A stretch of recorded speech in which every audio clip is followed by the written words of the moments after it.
I once watched Sauron kneel and beg. I know how that sounds. The Dark Lord, the maker of rings, the shadow that has been growing over the world since the age began. People will not believe you if you tell them. They will look at you the way you are looking at me now, with the specific expression of someone who has decided you are either lying or confused. I am neither. I was there. I watched him in the ruins of Angband, in the ash of everything his master had built, reduced to pleading with a stronger opponent for whatever mercy could be extended to him. I watched him lower himself in ways that I would not have believed possible before I saw it. I heard the words he used. I believed every one of them. What happened after is something I have spent a long time trying to understand. What it means, what it says about him and about us, and about the difference between those two things. I am still not certain I understand it. But I was there, and I know what I saw. I have been trying to describe it for a very long time. Not the battle. The battle I can describe. I have described it many times, to commanders and historians and the people who compile the records that will outlast all of us. And the descriptions are adequate because battles have a grammar that description can follow, a sequence of events that language was built to contain.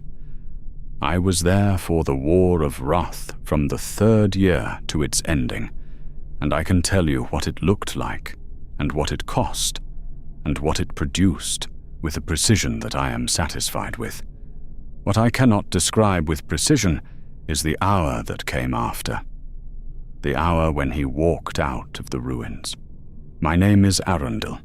I served in the household of Manwë, herald of Manwë, commander of the host of Valinor, across the full 50 years of the war. Not as a soldier, or not primarily as a soldier, though I carried arms and used them in the engagements where everyone present carried arms and used them. My function was administrative, the specific work of someone who keeps the records of a command structure, who tracks the movements of forces and the content of communications and the decisions made in council, and ensures that what was decided is accurately preserved. I had access to things that most soldiers did not have access to because my function required it. I was present in rooms that most soldiers were not present in because my presence was assumed rather than noticed. I was present for the parley.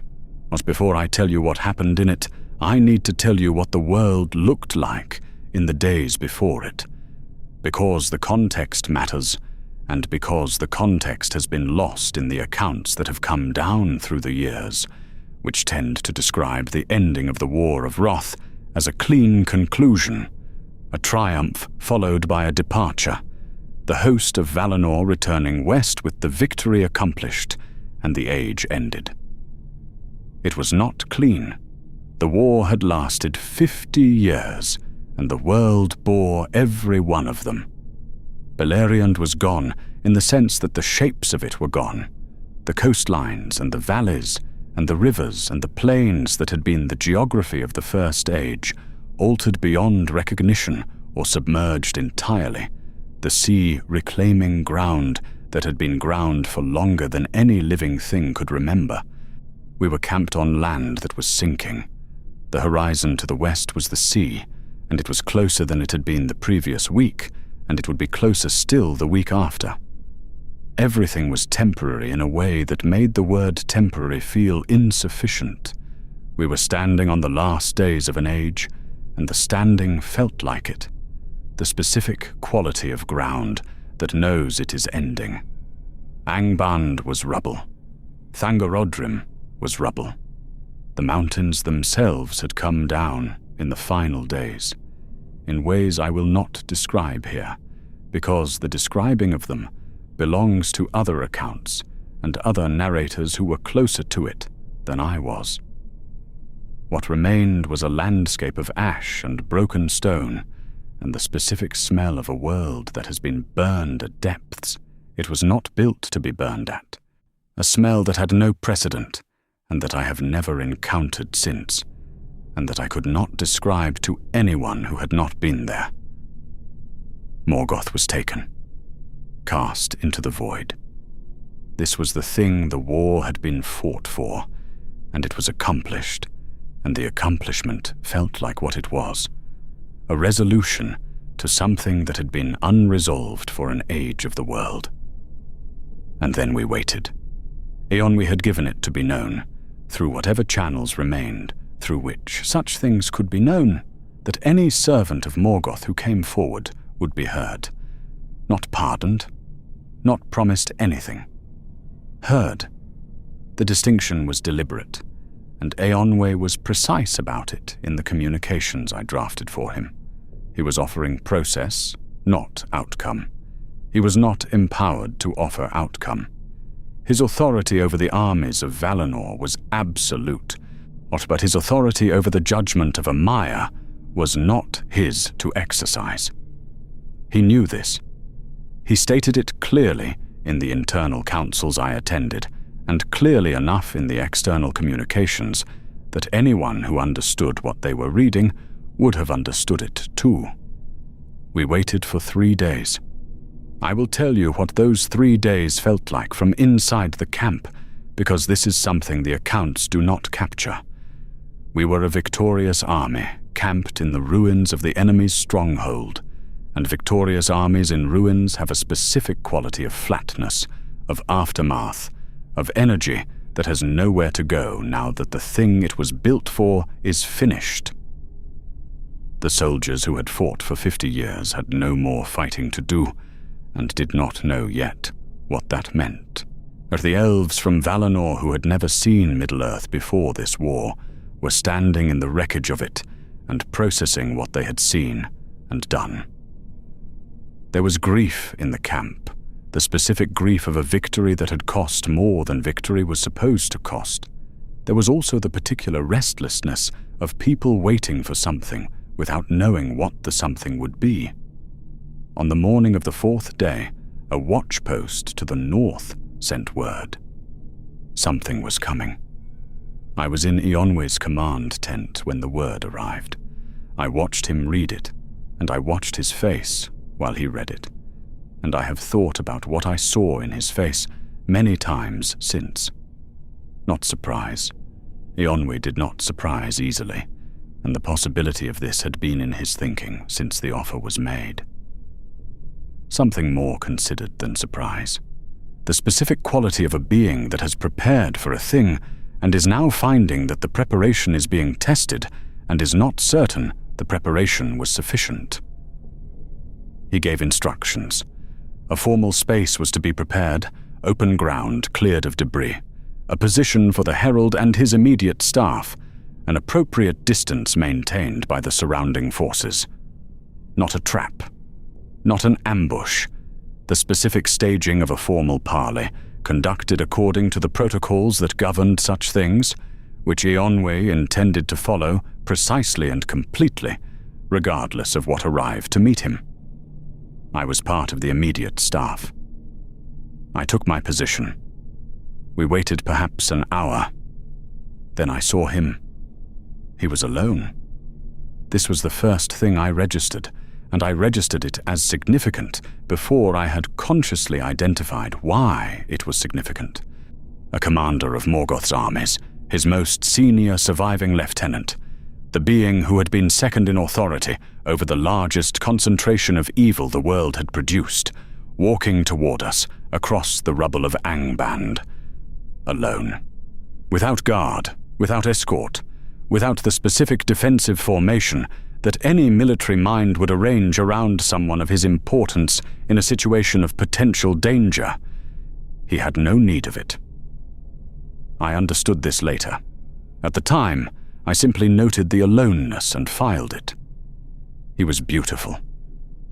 I want to be precise about this because it is the detail that everything else depends on, and it is the detail that is hardest to convey to someone who was not there. He was beautiful in the way that Valinor was beautiful, or in the way that the Maiar who had served Manwë and Varda were beautiful when they chose to take form, a quality of light and order and rightness that the eye received as beauty, because beauty was the closest category available. He had taken the form of something that belonged to the world as it was meant to be, rather than the world as Morgoth had made it. Tall, fair, his face carrying the specific expression of someone who has been carrying something heavy for a very long time, and has finally put it down. He looked, walking toward us across the ash and the broken stone, like someone coming home. I noted this. I noted the specific effect it produced in the soldiers standing around me. The way the hands that had been moving toward weapons stilled, or the way the posture of a force prepared for threat shifted almost imperceptibly toward the posture of a force receiving something it had not expected. He had crossed perhaps 200 yards of open ground and had already changed the quality of the air in the camp simply by looking the way he looked. I noted that I was not immune to this effect. The walk across the rubble took perhaps 10 minutes. 10 minutes in which 5,000 soldiers watched a single figure cross open ground towards them, and did not move and did not speak, and barely breathed. I watched them watching him. I watched the specific transformation in the quality of their attention as he came closer. The shift from the alert suspicion of soldiers watching an approach to something harder to name, like something that the beauty of him was producing in them that their training had not given them a framework for. I watched one soldier lower his bow.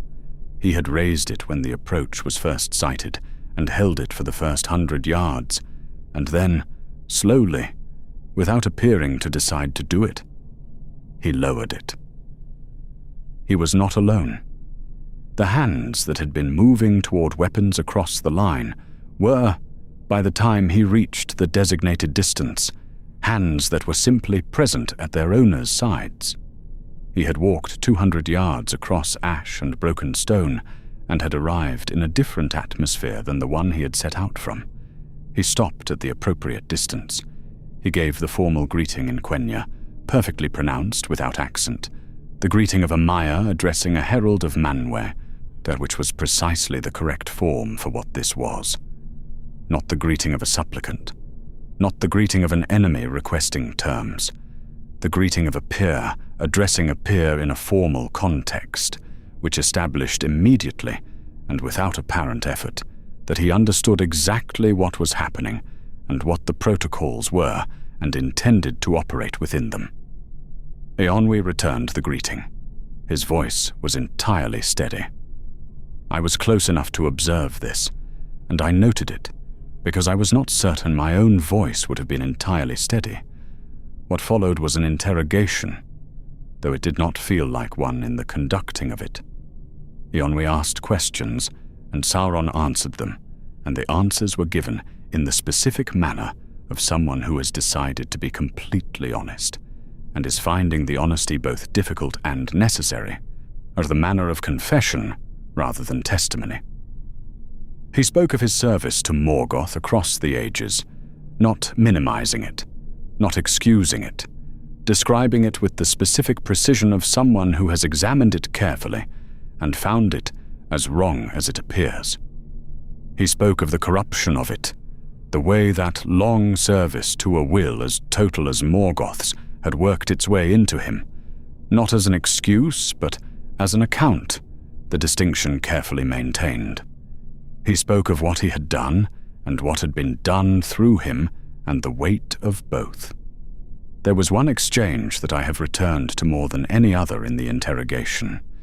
Eonwy asked him, at a point when the account had covered the long centuries of service, whether there had been a moment when he had seen himself clearly and understood what he had become, or not the first moment of corruption, a later moment, a moment of clarity. The question was precise. The right answer is specific. The wrong answer is general. Constructed accounts tend toward the general, because the specific is harder to fabricate convincingly. He was quiet for a long time before he answered. Long enough that it did not feel like preparation.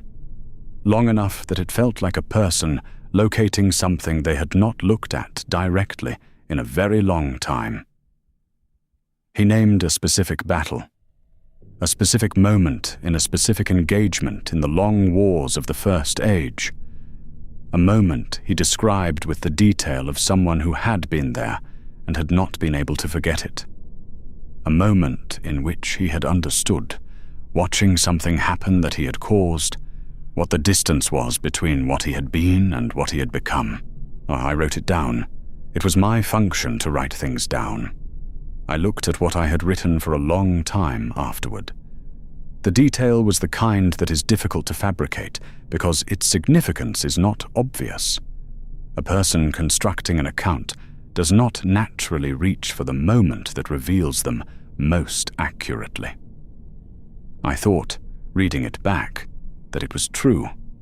I still do not know if I was right. I believed him. I want to say this plainly and without the retrospective qualification that everything that came after might seem to demand. In the moment, standing in my position in Eonwe's immediate staff, listening to this account given in this manner by this being who looked the way he looked, I believed him. Not uncritically, not without reservation, but in the way that you believe something when everything available to your assessment points toward belief and nothing points toward doubt. This is what I have thought about most in the years since. Eonwe listened to the full account. He asked specific questions at specific points, questions that tested the consistency of what was being said, that probed for the places where a constructed account tends to diverge from a true one. Sauron answered each of them. Not quickly, not with the smoothness of prepared responses, but with the specific slight delay of someone searching for the honest answer rather than producing the ready one. He contradicted himself once on a detail of timing, caught it himself, corrected it. The correction was more convincing than consistency would have been. When the account was complete, and Eonwe was quiet for a long moment, then he named the condition. He was clear about what his authority permitted and what it did not. The account had been heard. The hearing did not constitute judgment. Judgment of Amaya was not his to render, could not be rendered here, could only be rendered by the Valar in Valinor. The path available was singular. Return to the west. Present himself to the Valar. Accept whatever judgment they determined. This was the offer, and it was the only offer, not because Eonwe was being restrictive, but because it was the only offer the structure of things permitted him to make. He was, I noted, extremely precise about this. Every word of it was exactly what his authority covered, and nothing beyond. He was not promising leniency. He was not suggesting the Valar would be merciful, or he was stating the process, and the process only. I understood later why this precision mattered. In the moment, I understood it as the scrupulousness of a being who took his mandate seriously. Sauron received the condition in silence. He looked at Eonwe with an expression I have spent a very long time trying to name and have never found the right name for. It was not the expression of someone processing unexpected information. It was the expression of someone receiving information they already had, confirmation of a thing they had already known, the specific quality of a calculation completing rather than a decision beginning. Then he agreed. I want to be clear about the sequence of this because the sequence is everything. He agreed completely, without qualification, without negotiation, without any of the conditions or caveats that someone genuinely uncertain about the outcome might have attached to their agreement. He said he would return to Valinor. He said he would present himself to the Valar. He said he accepted that the judgment was theirs to render and not his to contest. He said these things in the same manner he had given the account, with the weight and the seriousness of someone who means what they are saying. And Eonwe, because his honor required it, because his mandate required it, because the rules that governed what he was and what he represented required it, accepted the agreement. He had no other option. This is the thing I have come to understand most clearly in the years since, more clearly than anything else about that hour. The specific rules that bound Eonwe, the honor and the mandate and the protocol that made him what he was, were not weaknesses. They were the source of his authority and his legitimacy and his power. But they were also a boundary. And Sauron, who had spent his existence in Morgoth's service, learning the precise shape of every boundary that the good imposed upon themselves, had mapped this one exactly. He knew that Eonwe could not detain him once the agreement was made. He knew that the offer of a formal process of judgment, genuinely accepted, triggered obligations in the herald that superseded the herald's personal assessment of the situation. He knew the words. He knew the precise words that would activate those obligations. He had known them before he walked out of the ruins. He had known them, I think, before the war was over. The formal exchange concluded. Eonwe indicated with a gesture that the way was open. Sauron turned. He walked perhaps 10 paces back toward the ruins. Then he stopped. I do not know with certainty what he did in that pause. I know what I saw, which was a figure standing with his back to us in the grey light of the ash plain, not moving, for long enough that the soldiers nearest me exchanged glances. Long enough that the pause became a thing in itself, a deliberate beat in the proceedings rather than a hesitation. Then he turned his head, not his whole body, just his head, enough to see Eonwe in his peripheral vision, enough to be seen in return. And what I saw on his face in that moment is the detail that I have returned to more than any other in everything that followed in the centuries since. It was not remorse. It was not the expression he had been wearing throughout the parley, the weight and the seriousness and the honesty of someone who has examined themselves and found themselves wanting. That expression was gone as completely as if it had been a garment removed. What replaced it was something else, something that I find I still do not have a word for in any language I know, though I have looked for one for a very long time. The nearest I can come to it is this. It was the expression of a craftsman who has completed a difficult piece of work and is taking one last look at it before setting it down. Not pride exactly. Not mockery exactly. The specific satisfaction of someone who has done a precise and technically demanding thing and knows that they have done it well, and is allowing themselves the moment of acknowledgement that the difficulty of the work deserves before moving on. He held Eonwe's gaze for perhaps 3 seconds.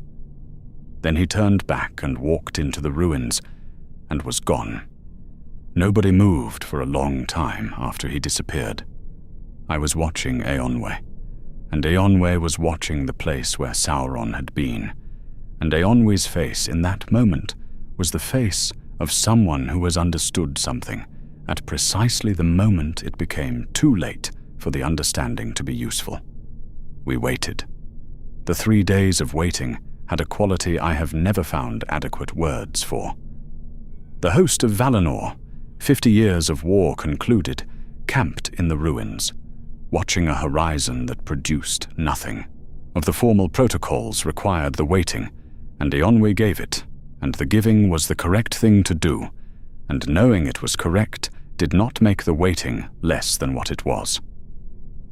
The soldiers who had watched the approach, who had lowered their weapons without deciding to, who had stood in the changed atmosphere of the parley, were in those 3 days in the position of people who have been moved by something and are waiting for the thing that moved them to honor the movement. They spoke about what they had seen with the tentativeness of witnesses who who are not sure what they witnessed.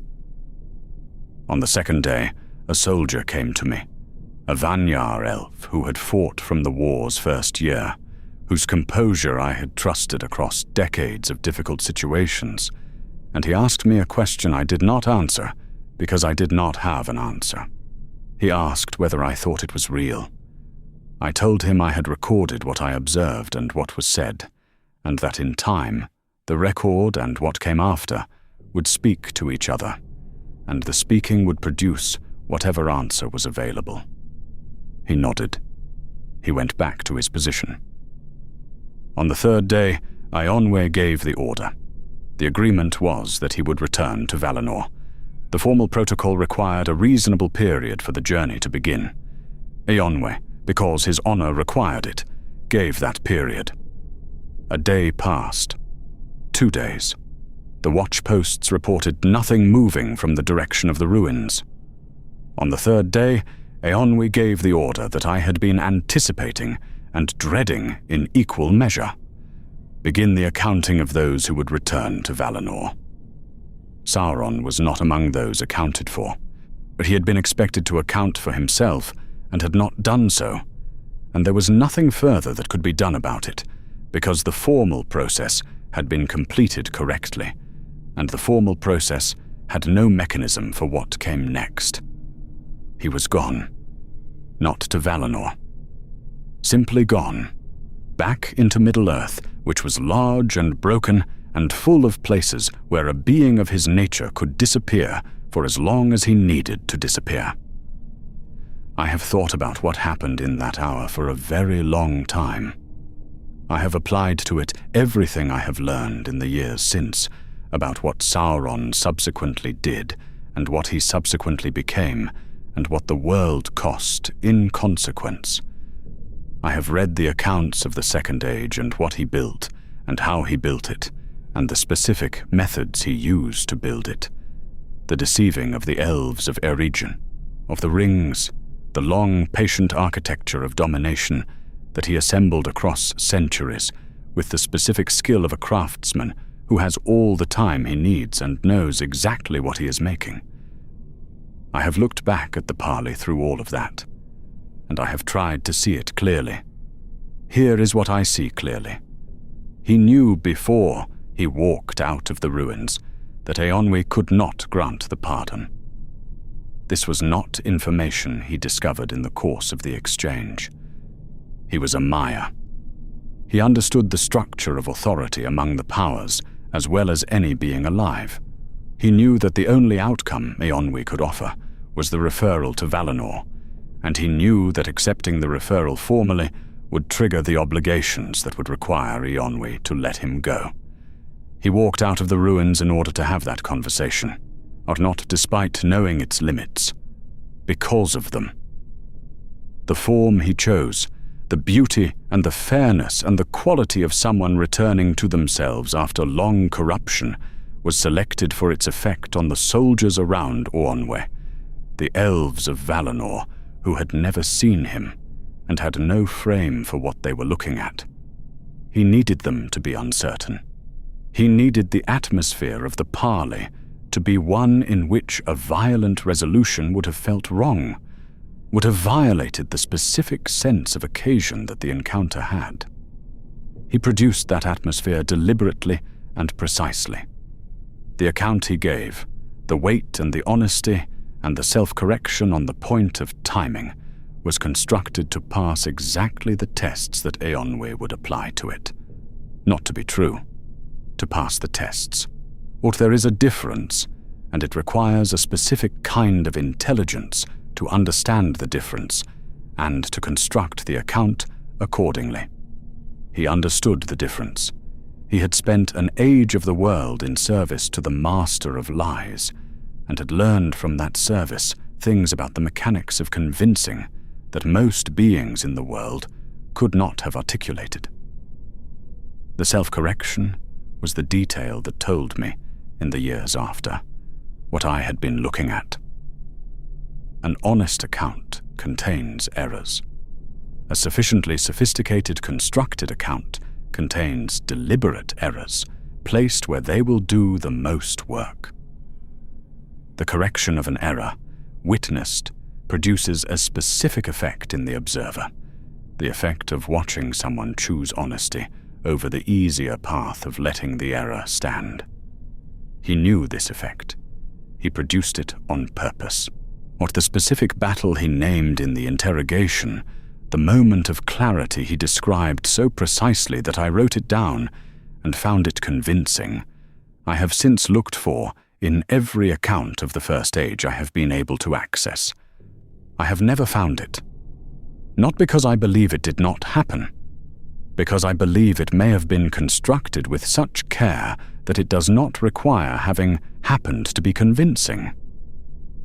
The specific detail, the particular quality of a moment that reveals rather than defends, these are things that can be built by a sufficiently skilled mind, the way a craftsman builds a thing that looks worn when it is new, that carries the appearance of age and use, precisely because the craftsman understood what age and use produce and replicated those effects deliberately. And I wrote it down because it was my function to write things down. I have never shown it to anyone because I do not know what showing it would accomplish. And the pause, the 10 paces, and the stillness, and the turned head.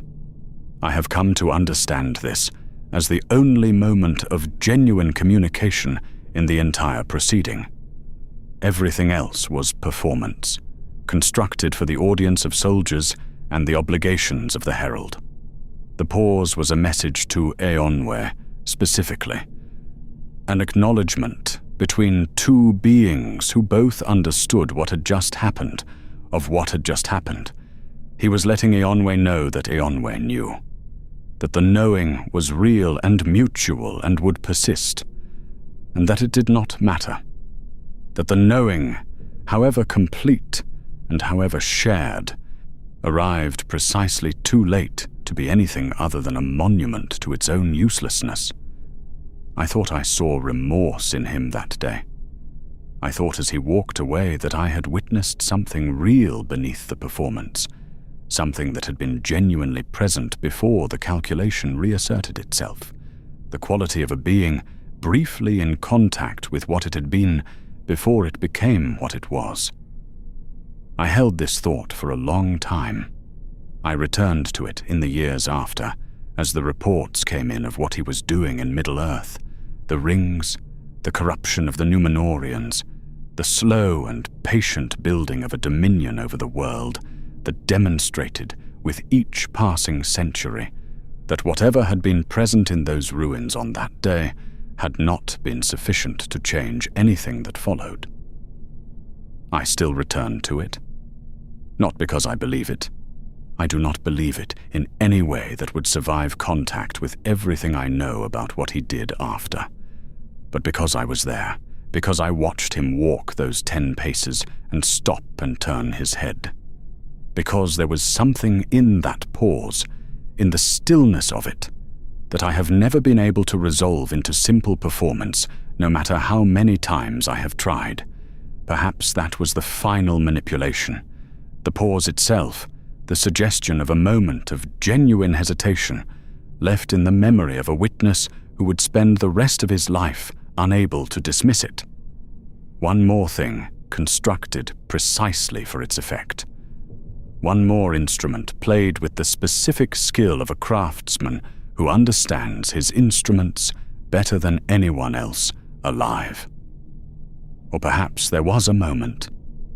Perhaps the weight of it was real for a second, but the specific gravity of a being standing at the only crossroads where it could have gone differently, feeling the reality of both paths before choosing the one it had already chosen before it left the ruins. Manwë knew he had been used. He knew it in the moment of the turned head, and he knew it in the 3 days of waiting that followed, and he knew it in the order he gave on the 3rd day, when the waiting had produced nothing, and the host of Valinor began its accounting of those who would return west. He said nothing about it that I recorded, and nothing about it that I heard, and his face in those days was the face of someone who has done precisely what his honor required, and has found that this was insufficient, and who has understood that the insufficiency was not a failure of his honor, but a property of the situation, and who does not yet know what to do with that understanding. I did not know either. I know now that what happened in those ruins on that day was the beginning of the Second Age in the most specific sense. Not the formal ending of the First Age, not the departure of the host of Valinor, the moment when the last servant of Morgoth looked at a herald of Manwë and said the right words in the right order and walked away. He knew what they were, the rules and the honor and the obligations that bound Eonwe and the host of Valinor and everything that stood against him. He had studied them. He understood them completely. And he understood something else, something that I have thought about in every year since that day. He understood that they could never fully understand him. The rules existed because the beings who lived by them had honor. Honor requires a self that can be dishonored. The host of Valinor, Eonwe at its head, operated within a structure of obligation and protocol because that structure was the expression of what they were, the form that their nature took when it met the world. They could not set it aside without ceasing to be themselves. He had no such constraint. He had discarded the last of it in whatever year of the First Age he had followed Morgoth into darkness, and what remained was a will entirely free of the obligations that made the good predictable. He could do anything because he was bound by nothing. And in a situation where the rules said one thing and his intention said another, the rules were a weapon that he could use against the people who were bound by them.